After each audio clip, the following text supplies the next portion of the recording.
सशक्त श्रेष्ठ भारत मेरे YouTube चैनल पर आपका स्वागत है। इन दिनों में देश में धर्मांतरण पर बहस छिड़ी हुई है।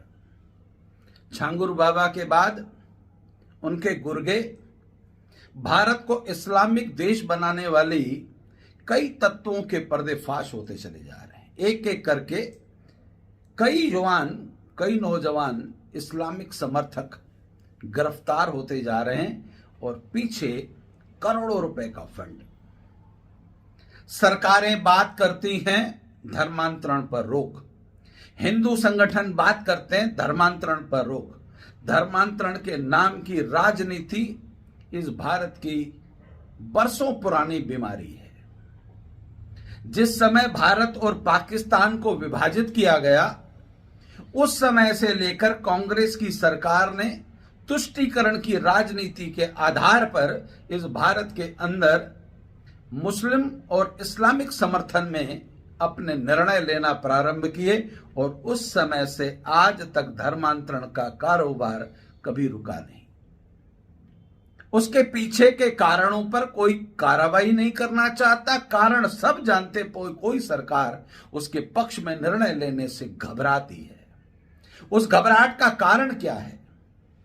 आज इस पूरे विश्व के अंदर कई इस्लामिक देश हैं जो भारत को भी इस्लामिक देश बनाना चाहते हैं। वो करोड़ों रुपए की फंडिंग यहां के छांगुर जैसे न जाने कितने मुल्ला मोलाओं और उनकी संस्थाओं को भेजते हैं ताकि हिंदुओं का धर्मांतरण किया जा सके। ईसाइयों के बहुत सारे देश हैं, वो ईसाई मशीनरियों के माध्यम से इस देश के अंदर धर्मांतरण करते चले आए हैं। कारण क्या है? और हिंदू ही आखिर अपना धर्म परिवर्तन क्यों करता है? क्योंकि हिंदुओं को जो मदद की जरूरत है वो उन्हें मिलती नहीं है।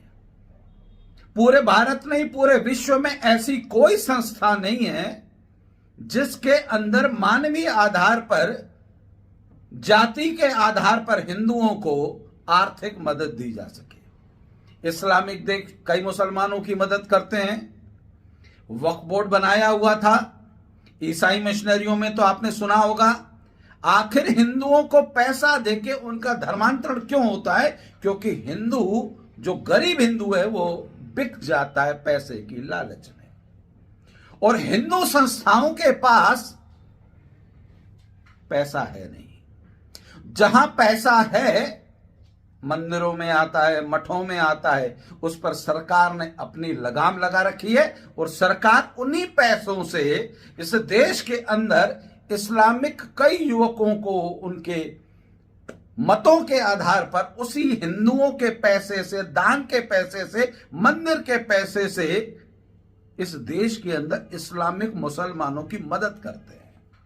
हिंदुओं का फंड, मंदिर का चंदा और नियंत्रण सरकार का। और वह सरकार जानती है कि जिस दिन हिंदू संस्थाओं को सरकार के नियंत्रण से बाहर कर दिया गया, अरबों रुपए का पैसा होगा और जो हिंदू तथाकथित थोड़े से पैसे के कारण अपना धर्म परिवर्तन कर देते हैं, उनकी जब इच्छा पूर्ति संस्थाओं के माध्यम से, मंदिरों के माध्यम से, उनकी शिक्षा दीक्षा और उनकी कई मजबूरियां खत्म कर दी जाएंगी, तो हिंदू अपना धर्म परिवर्तन करेगा क्यों?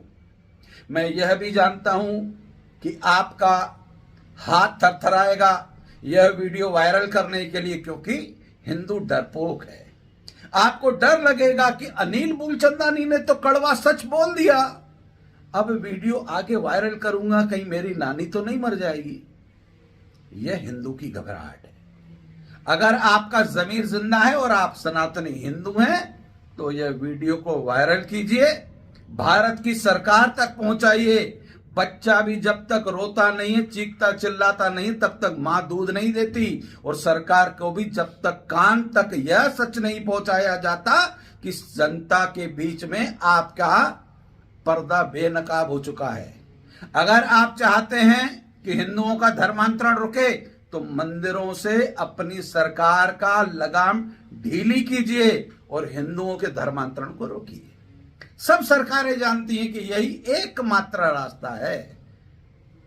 हिंदुओं का मात्र एक देश है, उस देश में भी हिंदुओं की सरकार है, हिंदुओं के पैसे पे ही कब्जा करके और हिंदुओं का पैसा उन इस्लामिक संस्थाओं को दान के रूप में दे रही है जो इस भारत के सनातनी हिंदुओं को निगलने का काम कर रहे हैं।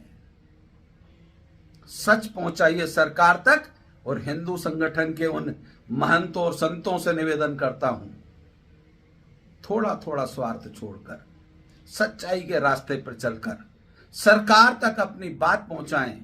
हम हिंदुत्व की बात करेंगे, हम राष्ट्रवाद की बात करेंगे, हम भारत के प्रधानमंत्री के साथ कंधे से कंधा मिलाकर करेंगे, परंतु भारत का प्रधानमंत्री भी कहता है कि आवेदन तो दो, जिस आवेदन पर मैं आपकी मदद करूं, आवाज तो उठाओ, जिस आवाज को मैं लोकसभा में कह सकूं और भारत विरोधी, हिंदू विरोधी राजनीतिक दलों को कह सकूं कि इस भारत का 80% सनातनी अब यह मांग करता है कि हिंदुओं के मंदिरों को सरकार अपने कब्जे से फ्री करे।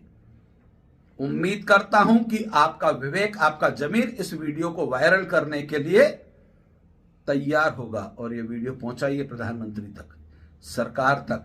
आपकी आवाज सुनी जाएगी और देखिएगा इस वीडियो का परिणाम जरूर आएगा। सत्य सनातन धर्म की जय।